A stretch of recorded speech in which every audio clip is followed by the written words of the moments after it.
The story of Kashmir dates back to thousands of years and not just a very recent phenomenon. The Kashmir is known as the center of learning, not only the center of learning but also the cradle of civilization. There are 5 elements.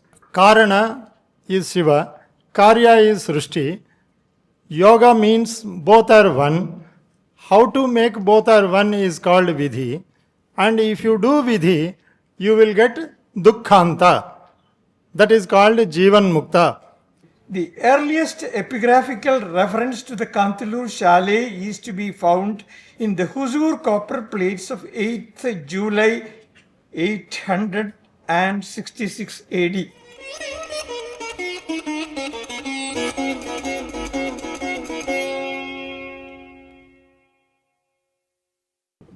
So, good morning to all of you, panel speaker to chairman, and I welcome the panel members, Professor Dr. Raj Nehru, the OSD to Chief Minister Haryana and former Vice Chancellor, by online. Is a well-known personality, and he is the person hailing from Kashmiri, and he has a lot of knowledge on the things of the ancient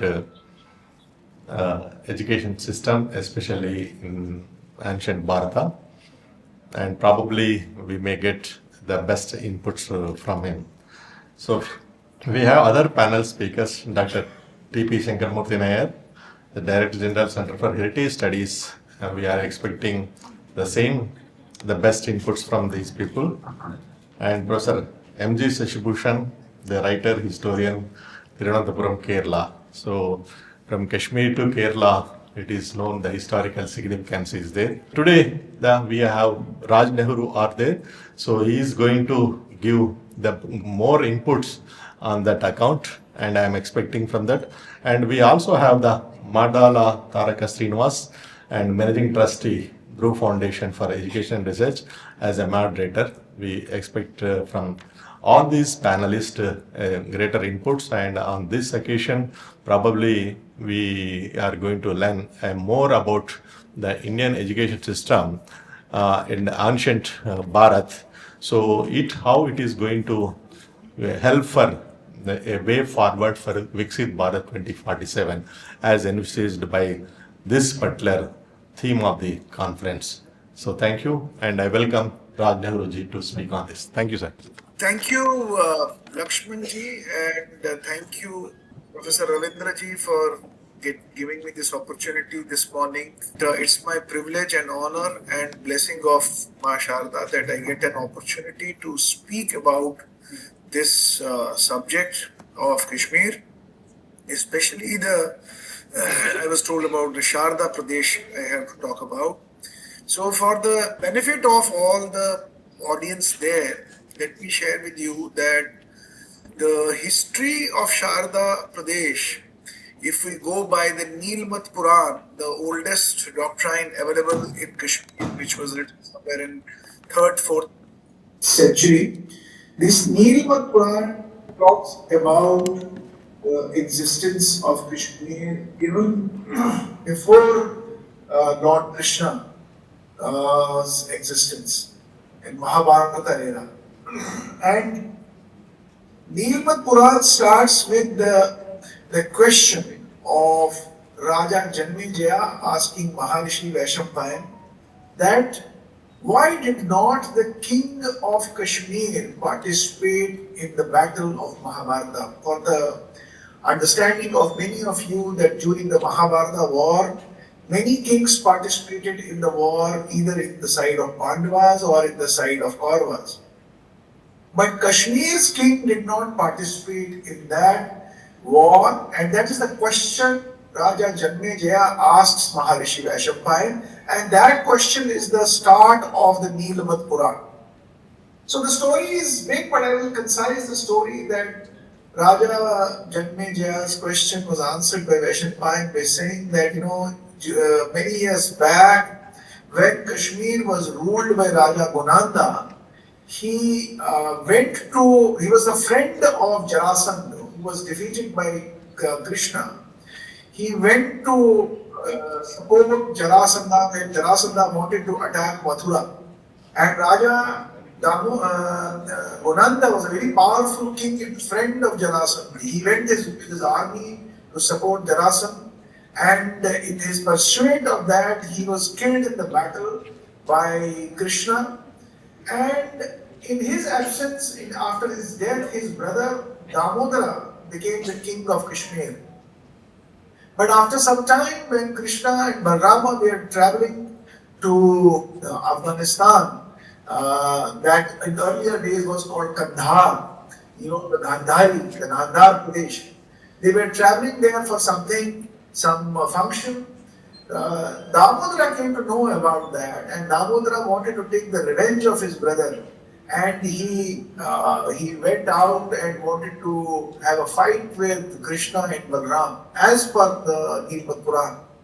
So in that battle, Balram kills Raja Damodar, and when Damodar is killed, many of the people who were accompanying Krishna and Balram, they said that now there is no king in Kashmir, so let's establish the Yadvanshi rule in Kashmir. But Lord Krishna says no, you cannot do that, because Kashmir is the land of Sati, Kashmir is the land of Parvati, Kashmir is the land of Shakti, Kashmir is the land of knowledge.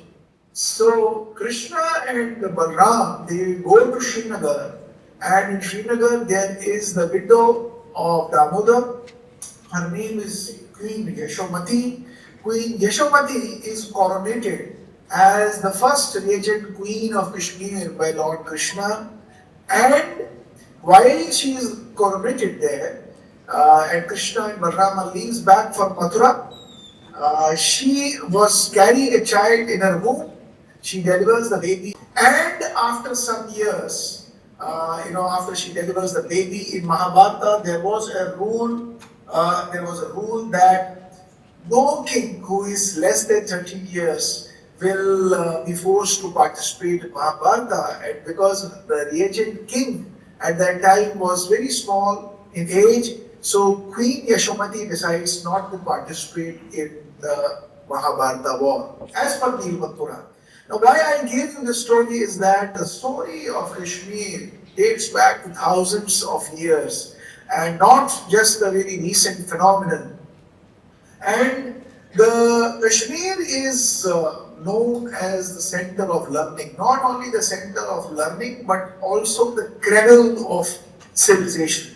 And the reason for that cradle of civilization is because there are many philosophies that have been taught in Kashmir, whether those philosophies are Vedanta or Kashmir Shaivism or Nyaya Visheshika or Buddhist philosophy or Mimamsa or Tantra Shakti philosophy, linguistic, grammar, Vyakarana, yoga or Sankhya, including the Tarka philosophy, the logic and debate. All these have been a very important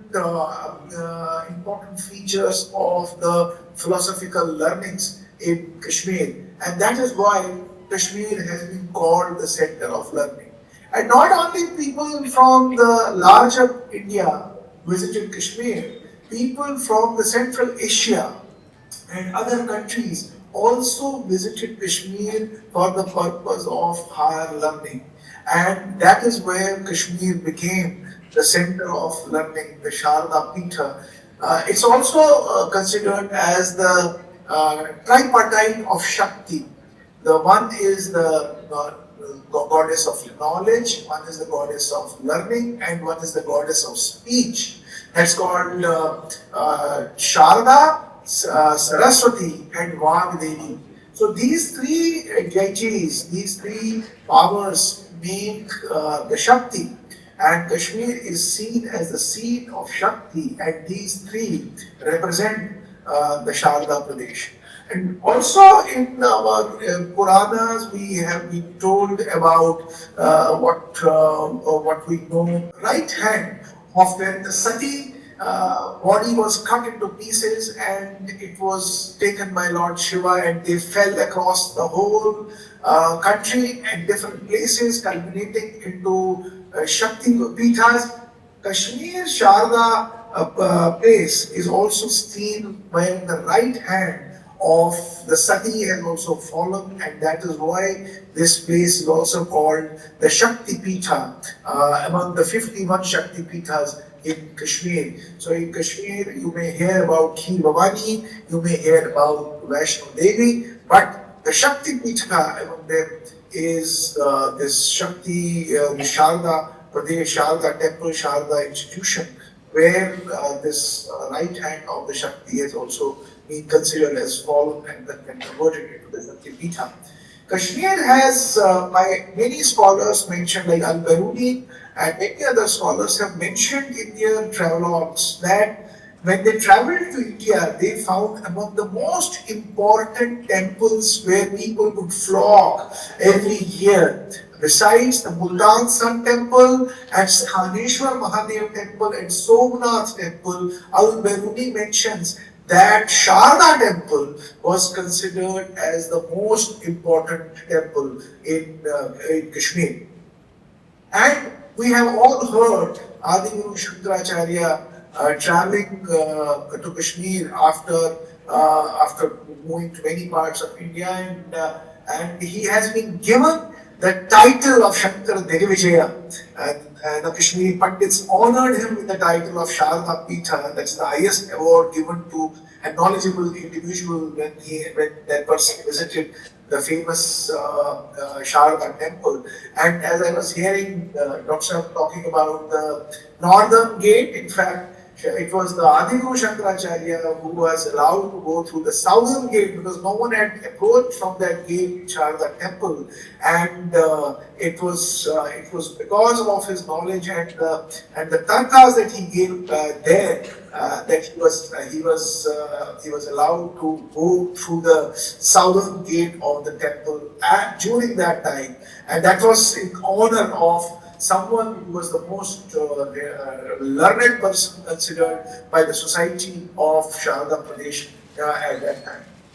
So, Sharda Desh is not only seen from these scriptures. If you see, besides the Vedantic philosophy, besides the Buddhist philosophy, besides the Nyaya Visheshika, you will find emergence of the Advaita Kashmir Shaivism from Kashmir.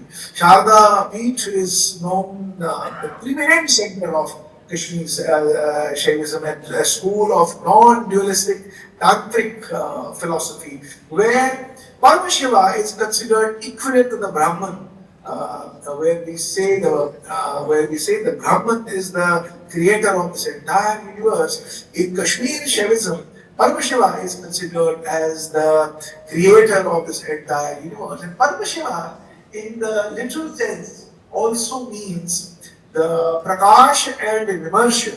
Prakash is the light and Vimarsha is the manifestation from that light that happens. It's also called the Shiva and the Shakti. Means Shiva is also seen as Pratibhigya, the knowledge of self, that knowledge of true sense of self, and spanda, the vibration that comes from that self-awareness, and that spanda, that vibration that gives the manifest that leads to the manifestation of the universe. Like in science, we talk about energy manifests the universe. In Kashmir Shaivism, Pratibhigya and the energy of Pratibhigya, that is spanda, is seen as the manifestation of the entire universe. So in Kashmir, you will find the philosophies like Pratibhigya, the philosophy of self-recognition, the spanda, the vibratory movement of the consciousness. And also you will find the Matrika Shakti, the power of letters and sounds. And all this philosophy has seen its emergence from the philosophies like Shiva Sutra, which was given by Acharya Vasagupta, and Tantra Loka, given by Acharya Abhinavagupta. And then all this culminated into a small document called Pratibhigya Hridayam by Acharya Kevalar. Now, Kashmir is seen philosophically very vibrant, and there are so many areas where Kashmir has, or the Sharda Pradesh, the seat of learning and seat of knowledge, has seen a significant amount of contribution towards the overall growth and development of the culture, heritage, knowledge, whether it is Vyakarna or whether it is the scientific pursuits through Mimamsa. You'll find most of them its roots in Kashmir. Thank you very much for giving me this opportunity. Namaskar. Thank you very much, sir. I read your book, I Am Shiva. Really, it is more interesting and for everyone they can go through. And whatever the things just he mentioned about the Kashmir, it was a true thing. It is known as seat of knowledge and learning. When I took over the charge, I came to know I was placed in one of the best places at the time. But at the same time, unknowingly, I captioned for my logo, when redesigned the logo, I added 3 words known as educate, enrich, and empower. What Raj Nehru is mentioning about 3 forms of embodiment of Shakti, that is Saraswati, Sharada, and the Vagdevi. Main knowledge, learning, and articulation, mainly the speech. So you are getting empowered through the speech, you are getting just learning through the Saraswati, that is enriching through the learning, and then you are getting educated through the knowledge. So these 3 compositions are there in that my Centennial of Kashmir logo in bottom embodiment just we are given. For the past few days, the challenge which has given by the Lakshmanji, I was also going through the history. It is known as seat of knowledge and seat of learning, because that there is one thing, Utkarsha Bhushi, I think so, there is one grammarian, so he developed a book. When he sent for the evaluation at the Sharda Peeth, it is initially rejected. So that was the scholastic work the Sharda Peeth used to have. I was told in that the historical reportings that any scholar, his works are there, they used to present before the deity for overnight. If that book is not opened, then it is considered as a uproad. If it is opened, it is not uproad. So that is the reason it is a treasure of knowledge, wealth, and a great rich library used to be there. I was told more than 10,000 volumes was available at the time. That is the reason all the scholars all over the world used to flock there. When he mentioning about Al-Biruni, so it was the same thing, because people used to flock there, even including from the Tibet, China, people used to come over and take over. He mentioned about 3 things. That is mantra, yantra, and tantra. So we know very well. So yantra means the tools, and mantra means the hymns, what we make it sounds, and tantra means the rituals. So these 3 things to be followed there, I was told. Thank you very much, sir, for your inputs, and I also acknowledge the organizers inviting you into this particular end. Thank you. I just want to add 1 or 2 topics to which Dr. Raj Nehru spoke. Because I was also there in Jammu Kashmir for about 5.5 years, constructed 4,224 houses of Kashmiri migrant colony. So I knew a lot of history about Kashmir. Nowadays people will be talking about Spandakarika and all. But there is another treasure by the name Pashupata Sutra. Pashupata Sutra, many people don't know about it. Even Kashmiri people also forgot about it. The same text was available in Varanasi, and very interestingly, University of Travancore published it in 1940. So it is the land of Travancore which took the treasure from Kashmir, and the person who wrote the commentary is called Kaundinya Bhagavatpada. Kaundinya Bhagavatpada is a person who told that there are 5 elements. There are 5 elements. Karana is Shiva, Karya is Srishti, Yoga means both are one. How to make both are one is called vidhi. And if you do vidhi, you will get dukkhanta. That is called jivan mukta. There is no jivan mukta concept in our Shad Darsanas. This is the first treasure which is saying about jivan mukta in our literature. Number one. Number two, many people say that Shankara has gone to Sharda Peeth and he was respected there. He was respected there as a disciple of Gaudapadacharya. Gaudapadacharya is a Saraswati Brahmin. Whatever we are talking about Neelmat Puran and Saraswati, Sharada, Vagdevi, whatever we are talking, is Neelam Valley. In the Neelam Valley, from the Neelam Valley only, Gaudapadacharya has come. Gaudapadacharya's disciple is Govinda Bhagavat Padacharya. Govinda Bhagavat Padacharya's disciple is Shankaracharya. That is the reason Shankaracharya was respected there. And we have two traditions in our history. One is Gaudapadacharya Sampradaya is also there, very much available there, even today at Goa. Many people don't know about it.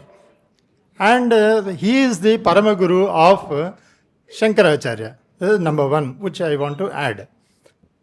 हम सब लोग जानते हैं गुरुकुल राजाश्रय से चलता है.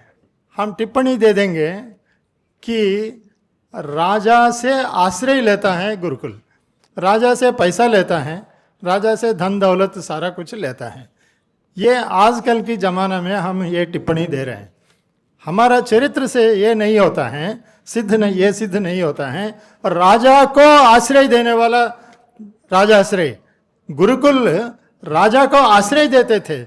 जब वो लड़का है वो विद्या देते थे, जब वो युवा हो गया उनको राजा बनाते थे, जब वो पराजित होते थे, जब और जंगल में गुरुकुल को आते थे और उनमें वहाँ पे स्वांतन करते थे. और जो गुरु जी हैं वो पारद विज्ञान से, लोह से स्वर्ण बना के, पैसा दे दे के, जो स्नातक होता है उनको भी साथ में दे दे के फिर उनको राजा बनाते थे. तो राजा को आश्रय देने वाला गुरुकुल से, गुरुकुल का जो विधान है उसको हम ये जो विकसित भारत में देखना चाहते हैं. ये जो राजा से पैसा लेने वाला नहीं चाहते. हमने 2-3 साल पहला 2-3 साल प्राचीन गुरुकुल में लड़का जब गुरुकुल में एडमिट होता है तब गुरुकुल उनको पैसा देता है, पालन करता है, पोषण करते थे. बाद में तीसरा साल के बाद वो लड़का खुद आत्मनिर्भर होते थे. आत्मनिर्भर होके वो अपना खर्चा उठाते थे, गुरु का खर्चा उठाते थे, और जो अतिथि अभ्यागति आते हैं उनका खर्चा उठाते थे.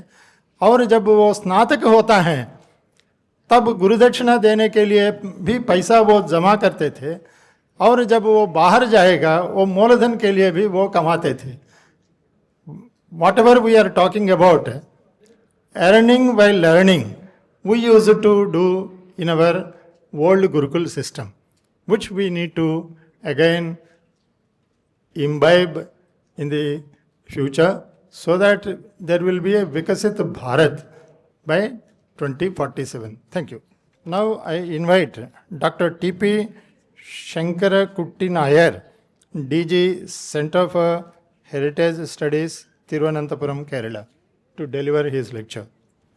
Esteemed Chairman Shri Dr. Raveendranath, Moderator Srinivas, fellow panelists, Vice Chancellors, academics, Acharyas, delegates, friends. Usually when we hear of a topic like this, particularly the last word, Shastra, Sanskritam, I am reminded of a presidential address delivered by the doyen of Indian historians, R.C. Majumdar, when he inaugurated the Oriental Conference in 1949, almost 75 years back.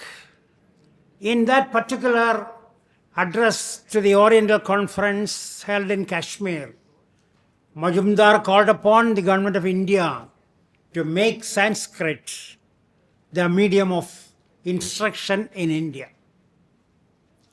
But Majumdar's recommendations had no weight in those days, and everything was decided by the then government led by Nehru and the advisor Humayun Kabir. So Sanskritam was popular, immensely popular, and popularized even by historians. When Raj Nehru spoke, I thought that he would be referring to Rajatarangini, the work produced in Kashmir in 1168, a book which is treated as the best example for a historical work. I don't know what happened, what made him to ignore or neglect the importance of Rajatarangini, in which we get details about the history of Kashmir and also about the pros and cons of Kashmiri culture up to 1168. And Western history, Rajatarangini as the best historical work produced in India. But we ourselves are not giving due weight to Rajatarangini. It's a misfortune. You know, my attempt here is to present a paper on some of the forgotten Gurukulas of Kerala. I take you today to the southern tip. I am speaking about Kanthalur Shala. About two, there were references yesterday. Usually people are mad after Oxford or Cambridge, founded in the 12th century. But nobody cares for some of the universities in India which were founded long before Oxford and Cambridge came up. Oxford, as you all know, Oxford and Cambridge came up only in the 12th century. But we have universities like Nalanda or Takshashila, Vikramshila, Ujjain, Kanchi, Kanthalur, like that, prior to 500 AD. I make it a point that one of the archaeologists in Trivandrum, perhaps the old people might be knowing, he was an archaeologist and Tamil scholar, V.R. Parameswaran Pillai. Parameswaran Pillai was invited by Mortimer Wheeler, who was the Director General of Archaeology, invited him for Takshashila excavations. And he was accompanied by B.B. Lal and a group of 20 archaeologists. V.R. Parameswaran Pillai, T.V. Mahalingam of Madras University, Mortimer Wheeler and others went to Takshashila and excavated certain things, the report of which was finally submitted to the government. The significance of Takshashila is this, that V.R. Parameswaran Pillai on his return changed the name of his house as Takshashila and removed the name of his wife in the board given in front of his house. Even now, the building, the residence of the late V.R. Parameswaran Pillai is Takshashila. So much importance was given by Keralites to ancient universities. Our program coordinator, Dr. Vaidya, had given a list of important universities. So those universities were in existence only during the late days of, if I remember correct, Manmohan Singh. Nalanda was revived. But the difficulty is that it was put in charge under a Nobel laureate like Amartya Sen. Unfortunately, we have had an occasion to visit Nalanda in those days as part of the Artistic Congress. The work done by him, Amartya Sen, was not satisfactory, and he was removed subsequently, and the new government appointed better persons to strengthen Nalanda University. Like Nalanda, there is scope for revival of many of the Padashalas, Gurukulas, and universities of ancient India. Say, for example, Kanchi. Kanchi University was one university which was where Huyen Sang stayed for 9 years. He stayed in Patna for Pataliputra for 6 years, 9 years in Kanchipuram for further studies. So Kanchi also happened to be one of the very ancient universities of South India, but little care been given by any of the governments either in Tamil Nadu or in other parts. So an attempt to revive age-old universities is a must, is essential to retain, to bridge our gap between the old and the new, between the age-old universities and recent universities, without which our Indian culture will be in jeopardy. Shalais, Gurukulams, Gurukulas, universities, etc. are usually interchangeable. Those which began as Shalais became Gurukulams and Parashalais. They ultimately became universities imparting knowledge on all 64 arts and crafts besides Vedic subjects. Thus rose to prominence Shalais or Padashalais in the universities like Takshashila, Nalanda, Vikramshila, Nagarjunakonda, etc. But the great collapse had taken place after the Battle of Tarain in 1192. In the first Battle of Tarain, Prithviraj triumphed, but he was crushed and defeated in the second Battle of Tarain in 1192. 1192 is the date which we have to give for the gradual beginning of ancient universities. After 1192, due to Islamic influence or because of the aggrandizement of Mughal rulers and Sultanate rulers and Mughal rulers, most of these universities were partially destroyed or destroyed properly. So 1192 is the cutoff date for most of these ancient universities. But unfortunately, only Nalanda got revived. Now, in the south of Narmada, there existed universities in Madurai, Kanchi, Tanjavur, and Kanthalur. 3 wings were there in Madurai. The first managed by sage Agastya. Tolkappiyar was in charge of the second university, and Nakirar held the charge of the third. In Malabar, places like Kirkana Madilagam and Kadavallur happened to be centers of Mahabrahma Yogam, where education was imparted. Kadavallur Anonyam survives even today, and even during the last month, there were discussions on Vedic studies. And Kadavallur was a place which was visited frequently by Fritz Stahl, the man famous through Panyal Yagam.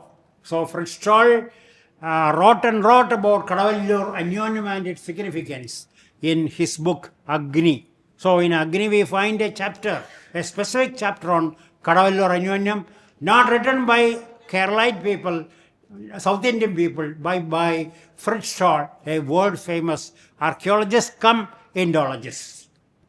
Kavimani Deshika Vinayagam Pillai has published in 1929, Kerala Society Papers, an article about Kanthalur Shala as an ancient university in the far south. Further research into this made me to locate a legendary story which appears in the History of Southeast Asia by D.G.E. Hall. It's a big book in which there are references like this. Rajaraja the Great, who ruled from 985 to 1014, after his South Indian campaigns, went on a naval expedition to Java, Sumatra, and other islands. The king of Java had presented all customary honors to Rajaraja the Great. And in return, when Rajaraja was about to give some other presents to the Java king, he said, "Dear Emperor, Rajaraja, I don't want any of your presents, but I want only one thing, one seat for my son in the University of Kanthalur." That was the only request made by the Maharaja, the king of Java, during Rajaraja's trip to Java and Sumatra. So when this request was made, the ruler of Java was under the impression that Kanthalur Shala happened to be in Chola country. Actually, it was in Chera country. So what Rajaraja did after his return was, he instructed his son and successor, Rajendra Chola, to go to Kota Vinyam and destroy Kanthalur Shala, because he can't tolerate a university under the control of a Chera king. He could very well tolerate a university under his control, but there was no university under Rajaraja's effort. And he sends Rajendra Chola to Kotar, Vinyam, and Vinyam University of Kanthalur was destroyed in no time. And the present international seaport town has the original name Rajendra Chola Pattanam, because it was destroyed by Rajendra, son of Rajaraja the Great. So nobody knows, even the advisors and administrative committee do not know what exactly happened with the old name of Vinyam. It was Rajendra Chola Pattanam, destroyed by Rajaraja's son and successor Rajendra Chola, as per the orders of Rajaraja the Great, because he was so envious, so angry with the request made by the king of Java about Kanthalur Shala. Coming to the actual university, we have evidences even in the Kuvalayamala temple in Trivandrum, where we get an inscription, Kanthalur Shala Kalam Arutha Tevar. Kalam means, there are various differences, or some differences are there. Kalam means seat and plate, seat or plate or both. Kalam Arthu means destroyed.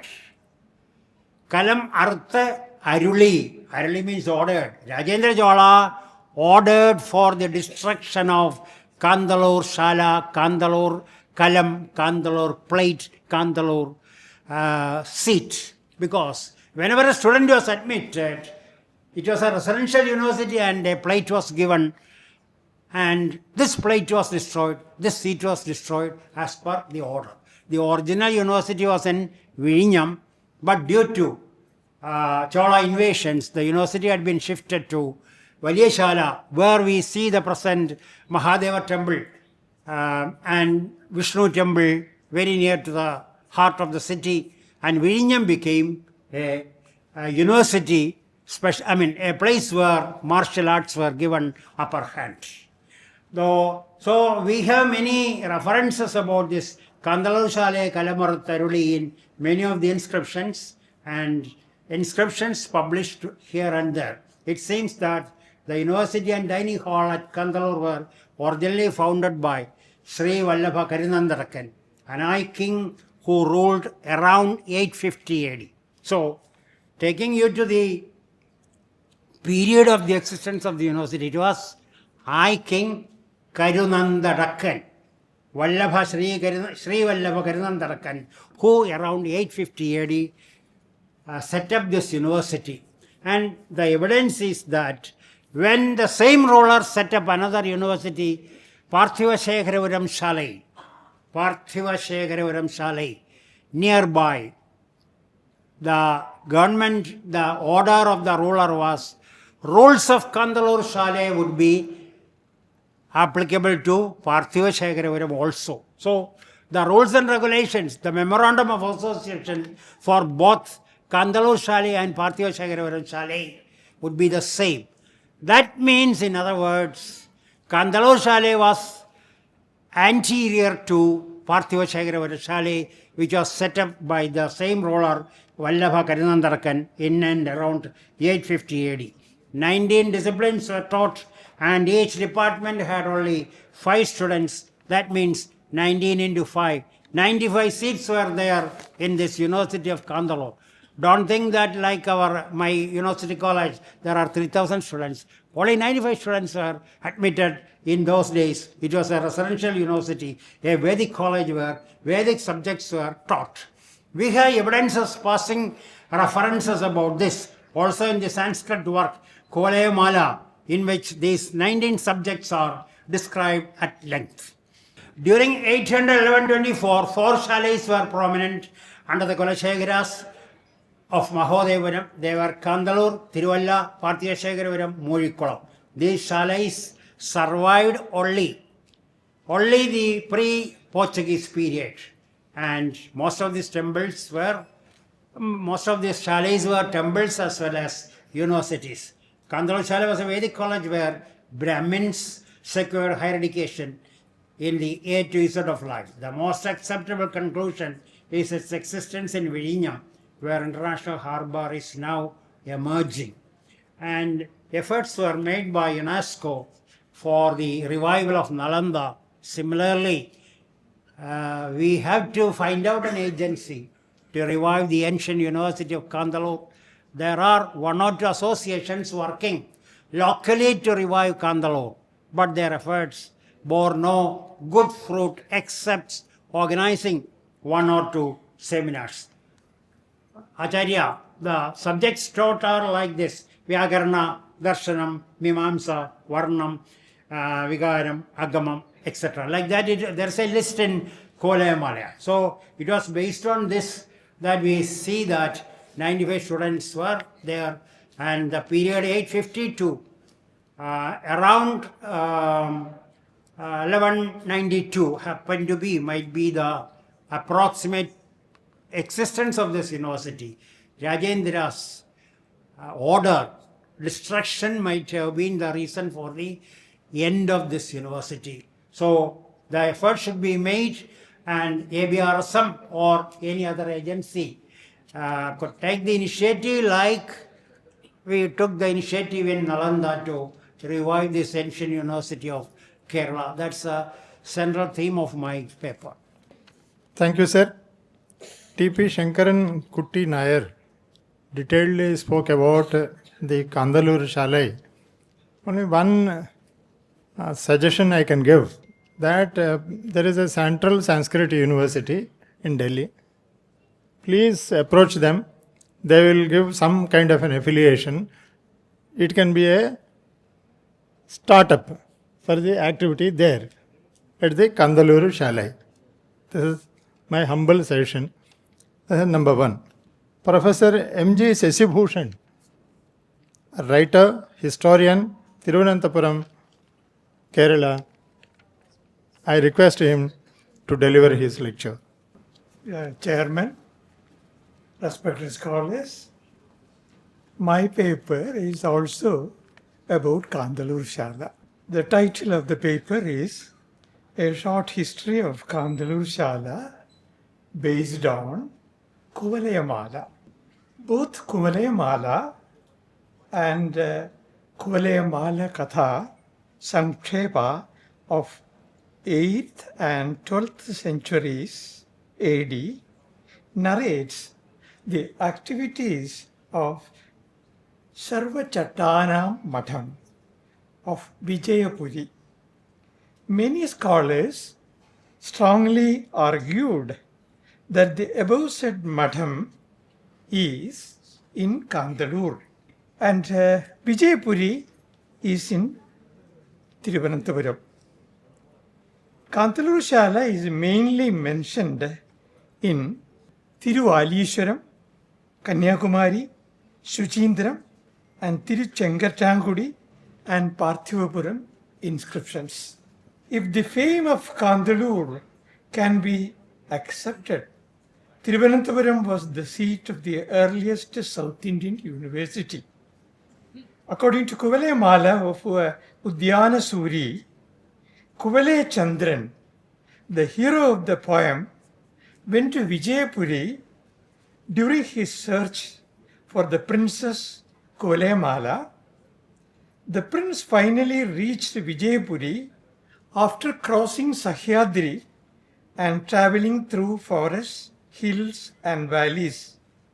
In his long journey, he notices the country as rich in cardamom, sandalwood, jack trees, and arecanut palms.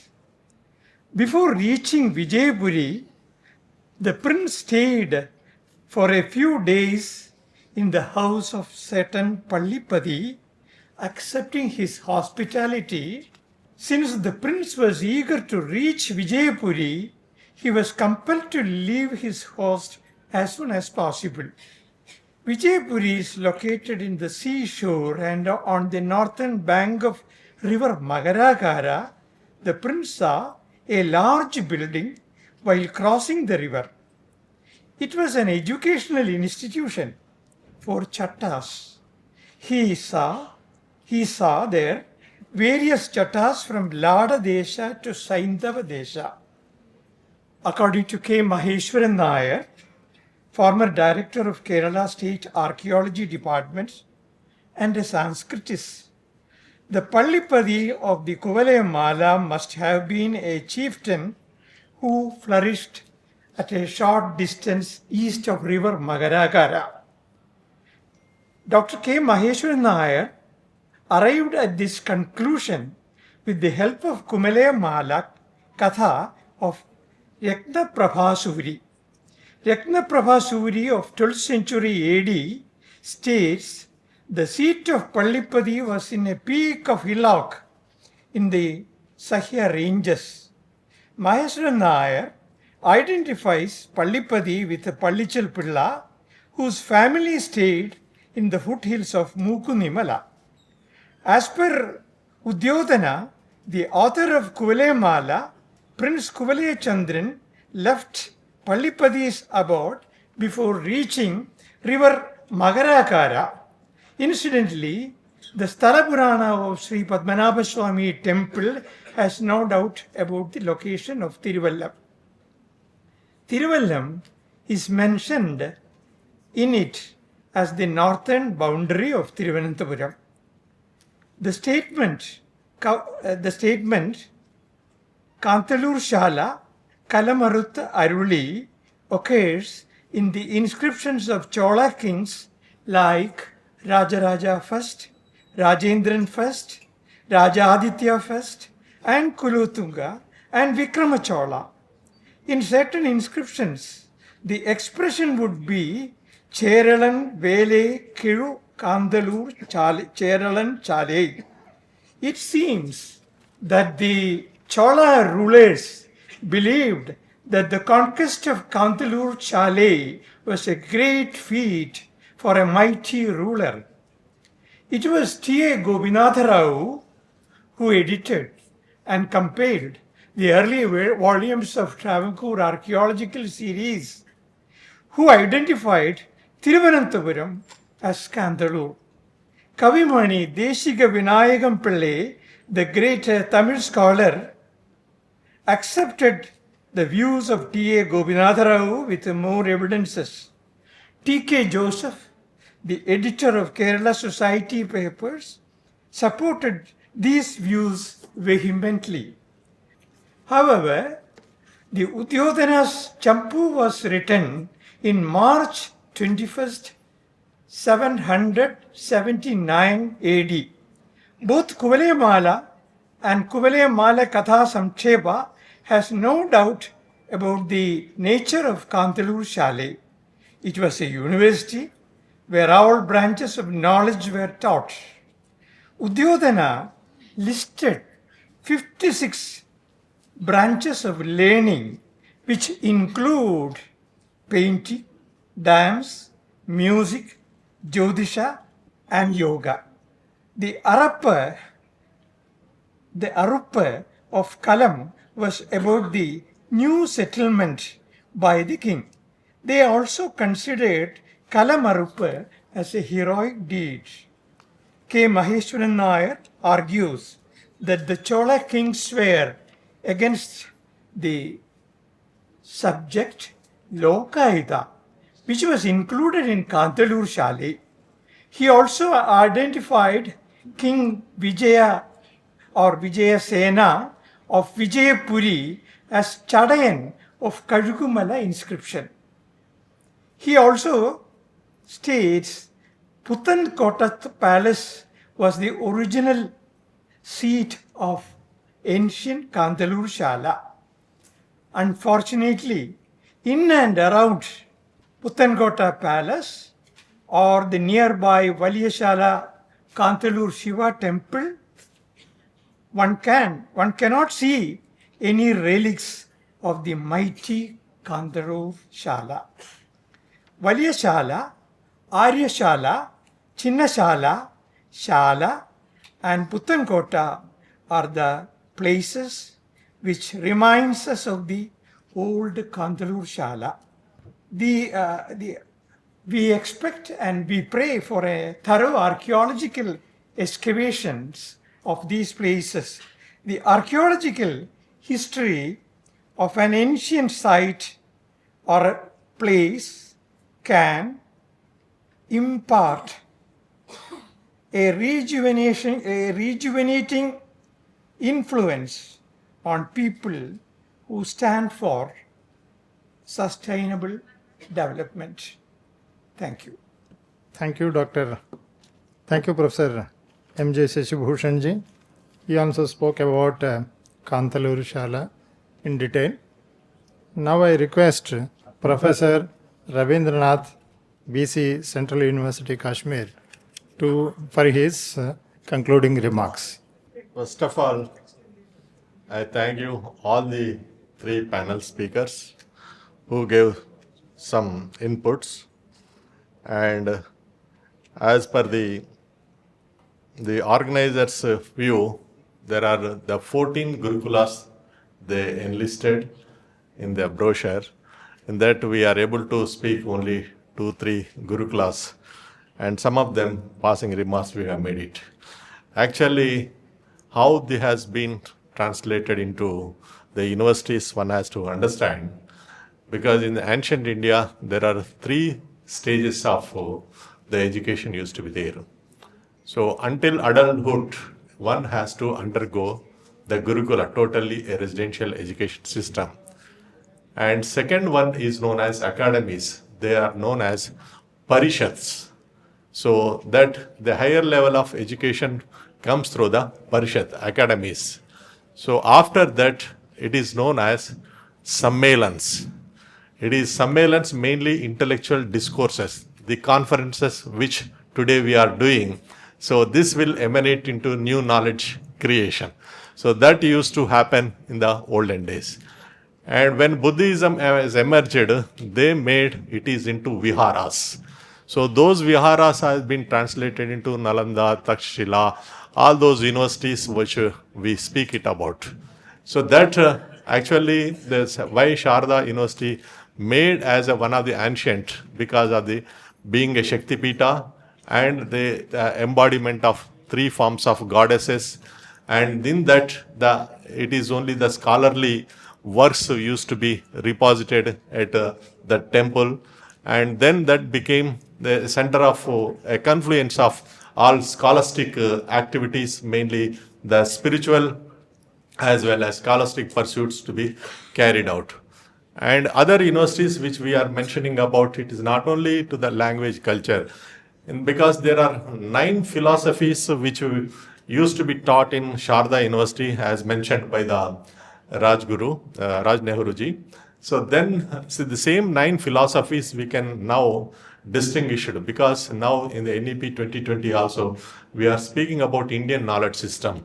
When we are speaking about Indian knowledge system, let us these 9 philosophies brought into the ancient universities which existed, and we have to, some of the records is available, some may not be there, some may be available in the outside the country, because at the time the scholars from the rest of the world used to come out to India to learn, and they used to record it. But India, because of the invasions, all the records has been destroyed. So from those places only we can collect what the best we used to have. Today we can speak about the best of best content. Still it is available in the Tibet of about Indian origins, which Vedas, whatever the contents which were available at Nalanda. So after destruction of the Nalanda, even the Nalanda it is not available. In Tibet, some it is can be revivable. Similarly, from the Persia also there some is available, because people used to flock to these places to learn much of the things. So now what my suggestion from this particular platform is, because this ABRSM, the organizers must recommend a University of Indian Knowledge System, which will have all the branches to right from the all erstwhile universities, right from Kerala to Kashmir. So these 9 philosophies which we used to have earlier, that has to be revived. Now the flexibility has come for the learner. So he need not require to learn the things from the only one university. So if he is interested, those he can go over to that where the Indian knowledge system is being offered. So there some courses he can take and come back. He can complete his very specialized degree where the university is doing it. So this kind of thing. Another thing is there are 100 years old universities are there, but state government is not patronizing much earlier. So now Government of India is supposed to take such universities at least 50% burden of financial burden or other form of burden if they take up, so that the legacy will survive and sustain. So these things are one of the important things. Another thing is how to restore, revive the ancient knowledge system, not only available in India, the other countries which are available. Because we speak about today, any language is evolved, Panini grammar. The Panini grammar is important even for English also. Okay. At the time he has developed certain vowels and consonants and the sound system. So that phonetics has helped. Even we know in the mantra, if you utter it, then that is creating, that sounds is enhancing the individual's cognitive skill. No one is aware of that, how these particular sounds has to be made in the words. So that is one of the important aspect which we forgotten now. So now we have to bring out, because now the whatever the thing this Kerala which they mentioned about. So I say that the language and culture is one of the important thing which we have to bring it out. So the local culture revival normally brings the value system in the students, because when we develop the curriculum should go in 3 ways. That is, we have to make it what the society needs, demands are there. Then what the market demands are there. Then you have to see, that is long-term goals, short-term goals, and ultimate goals. Long-term goals should address the societal needs, and short-term goals address the market demands. The ultimate goals necessitate the character building and man making. So which we lacking in the earlier curriculum design, now that we have to brought it in the light of the ancient, the universities which used to practice it. So this is what normally we look at, and we have to go on that line. And I once again thank you, the organizer, for giving this opportunity, and also thank all the panel members who has made their best inputs and to understand this august gathering about the ancient Indian education system and also the universities, how they used to work it. Thank you once again.